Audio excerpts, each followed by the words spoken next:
What? Plus the Master Plus episode 9, season 1 of Omer's the Building.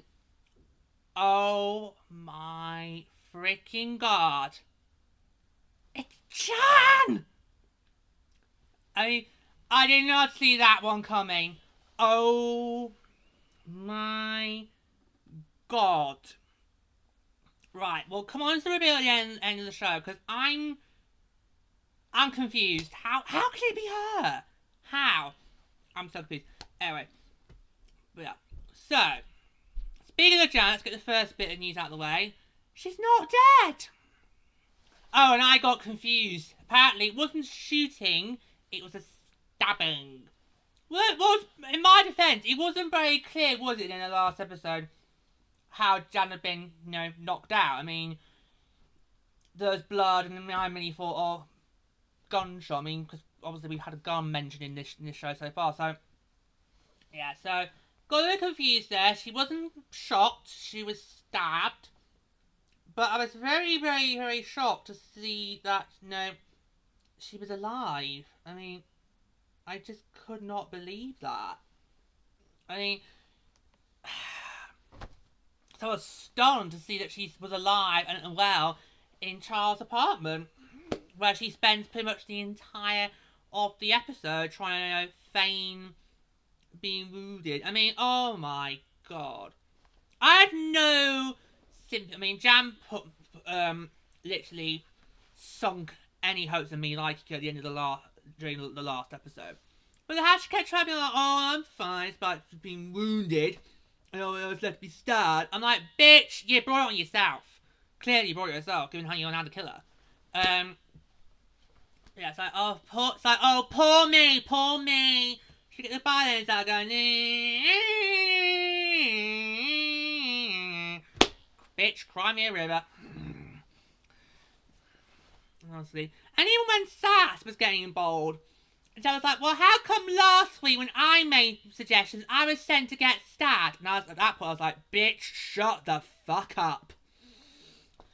Do we not remember how annoying you were in the last episode? Like, literally so annoying. The super bands were more helpful than she was, and yet super bands are not supposed to be the annoying ones. It's a fact of life. But yeah, but honestly, I'm surprised she lasted long as she did, because if this was me, I'd have said straight out the door. Just go. Walk out that door. Turn around now, because you're not welcome anymore. Oh. Although she technically now finished that song now, but we won't go there. Anyway, so Jan's alive, being moody, trying to beat all the poor patient, the poor English patient, as we say in this country. But yeah, and but I want to focus more on Sass. I loved her. So, who else found it funny when both Mabel and Oliver came to the apartment and Minnie thought that Sass was Charles? That was so hilarious. Especially with Oliver. I was like, it is getting dangerously close to territory you can't get away with it anymore on the telly. So, oh no. But their reactions was absolutely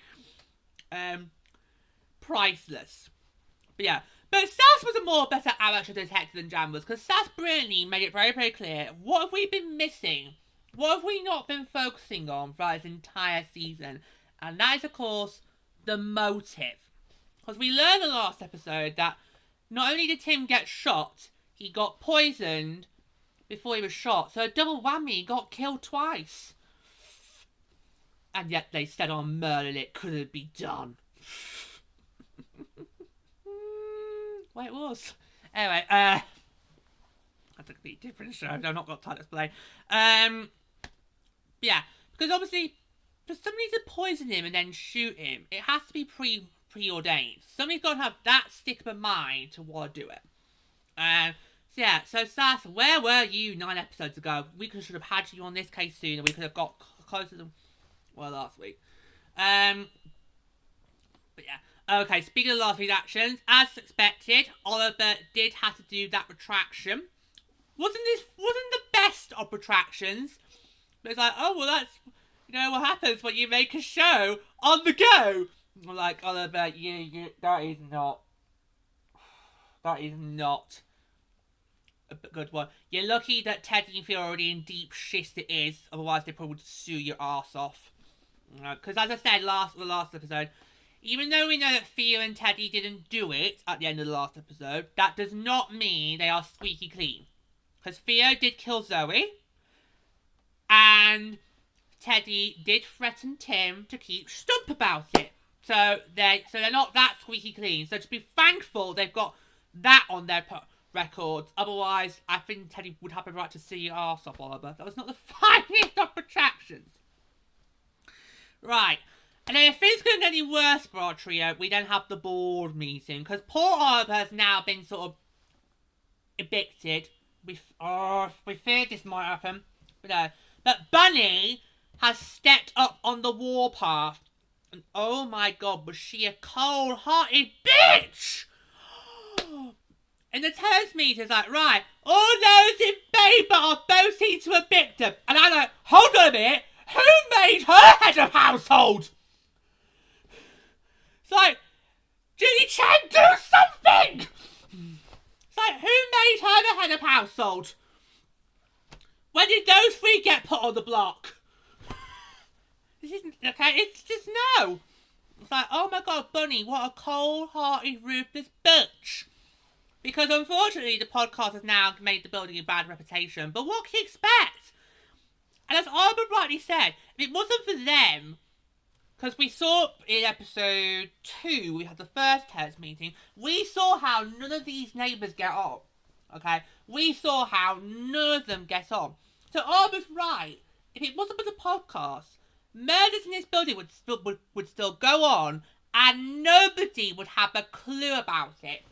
Or even care for the poor victim, as we've seen throughout the season, because nobody's cried a tear for Tim Kono.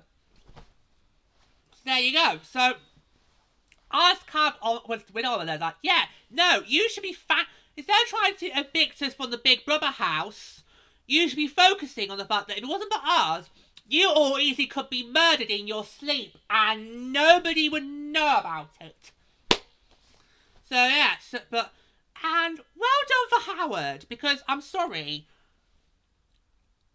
I really was hoping that this episode was not going to go for Howard again. It kind of felt like to begin with. But well done for Howard for having the balls to stand up to the bitch that is Bunny. It's like, well, actually, no. Their show helps me, because I've had the talk reports come back from my cat, and she got poisoned too. And he did mention about how that the murderer must have taken the leg of the way. It's like, yeah, it's the murderer. It was the murderer. Right, and well done for Howard, but unfortunately, Bunny, being the cold-heart, badass bitch she is like, Howard, you're already on 6 boats. If I was you, I'd shut the fuck up and raise your hand. I was like, oh my god, what a cold-hearted bitch. But who was it that actually said, don't you bully Howard? Who was it? Oh, I forgot her name. Oh, that's going to bug me now. This is a problem. We don't get to know most of the neighbours, and when one of them becomes helpful, we can't find what the name is.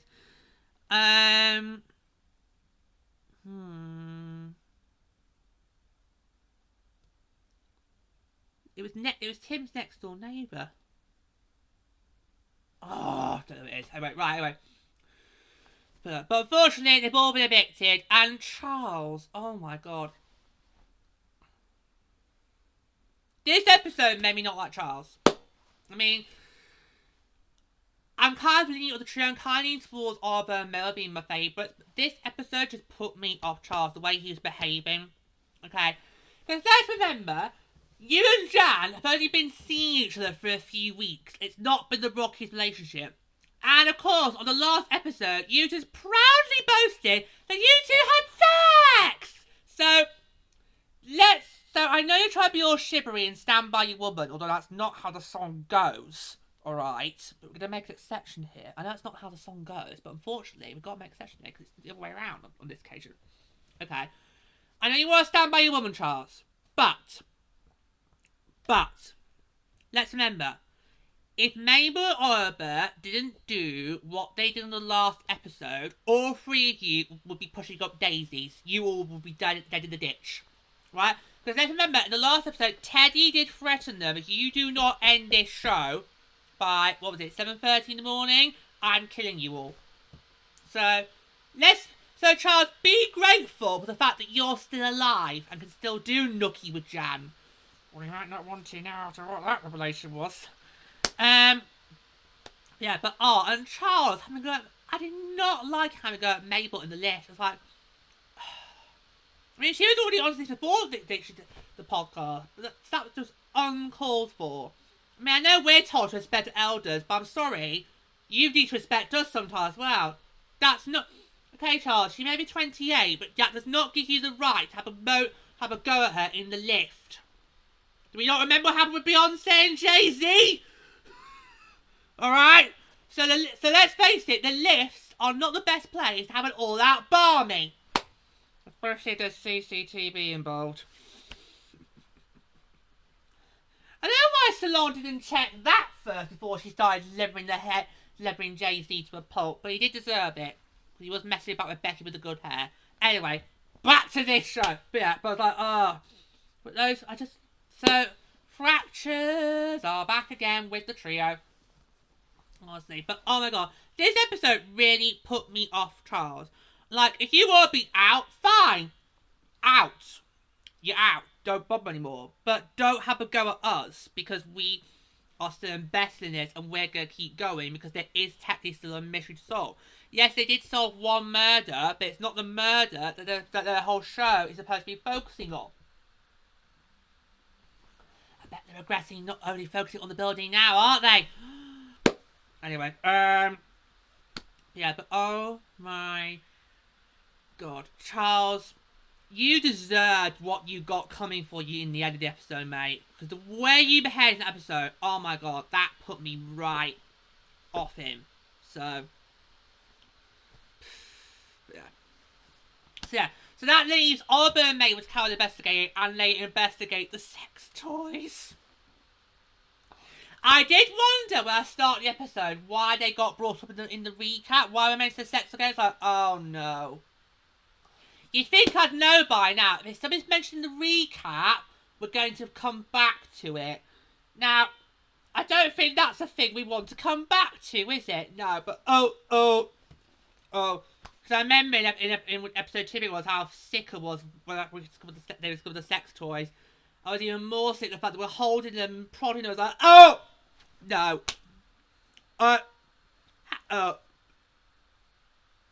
More sicky. Oh god. Right, let's move quickly on. So they've been playing about the sex toys, trying to get a feel of what kind of person Tim Kona was and what kind of relationship they had. Because I had a feeling, because one of my very first burning questions was to do with who is Tim's Beyonce. Because of that engagement ring they found in episode 1. So, and I remember saying that Tim could either be with a woman or a man. We don't know what his sexual preferences were. But this episode confirms he's straight. He had a woman. And he liked to play kinky in the bedroom with the sex toys. I know, vulgar, dirty, you dirty bastard.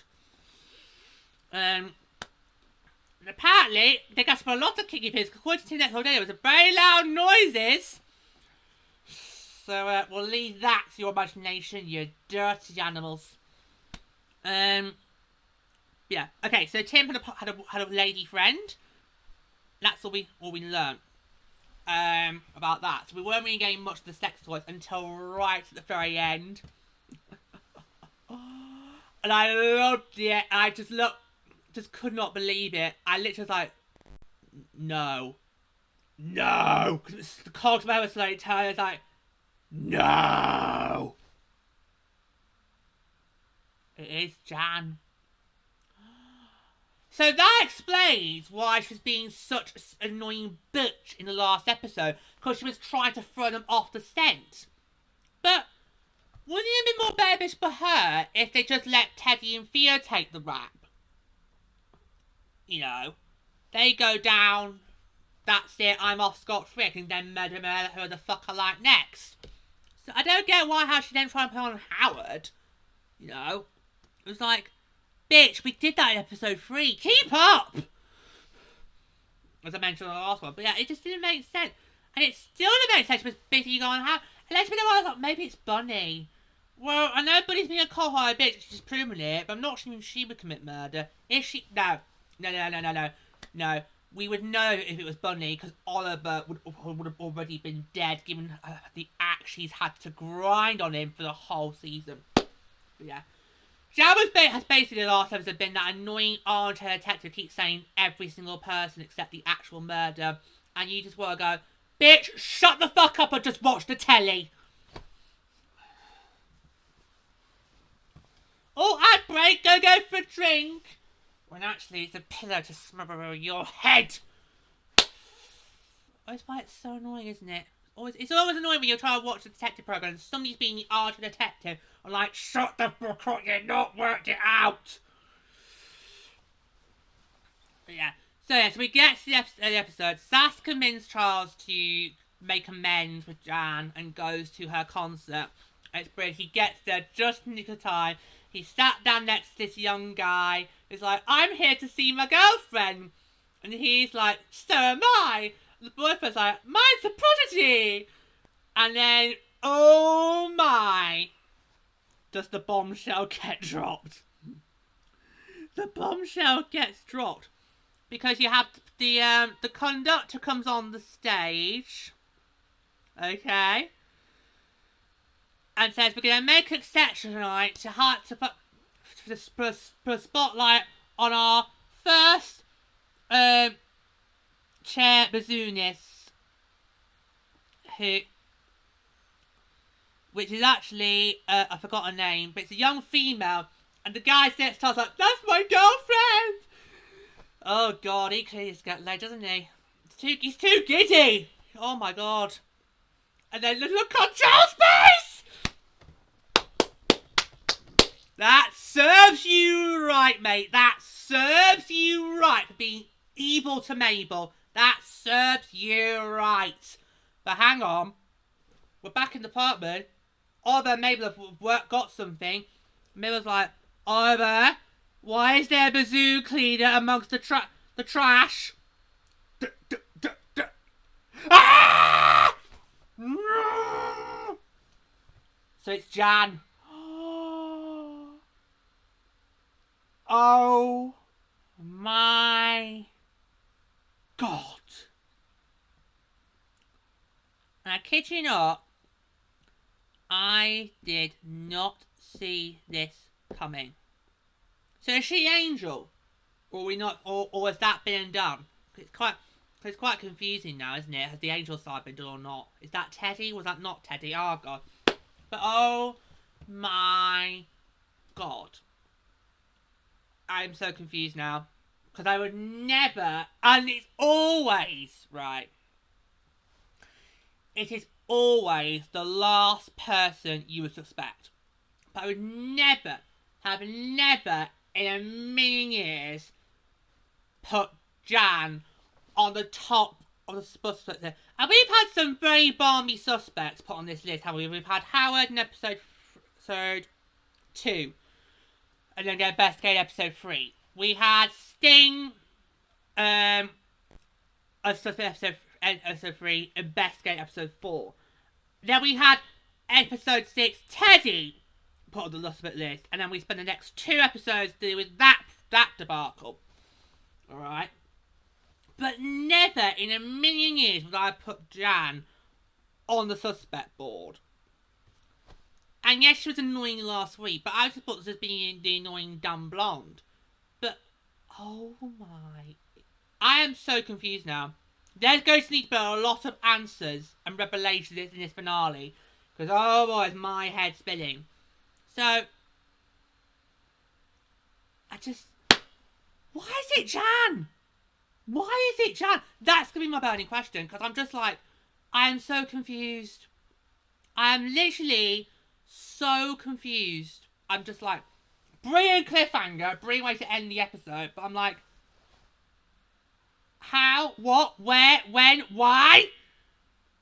Never mind the who, we know the who. But, oh my, I'm just so confused. Literally, my head's been bamboozled. Literally, bamboozled. So, a brilliant episode. And I just loved Sass. I thought Sass was a brilliant addition. And she proved to be a lot more better accomplice than Jan turned out to be. But we now know that's because Jan was trying to throw them off the scent.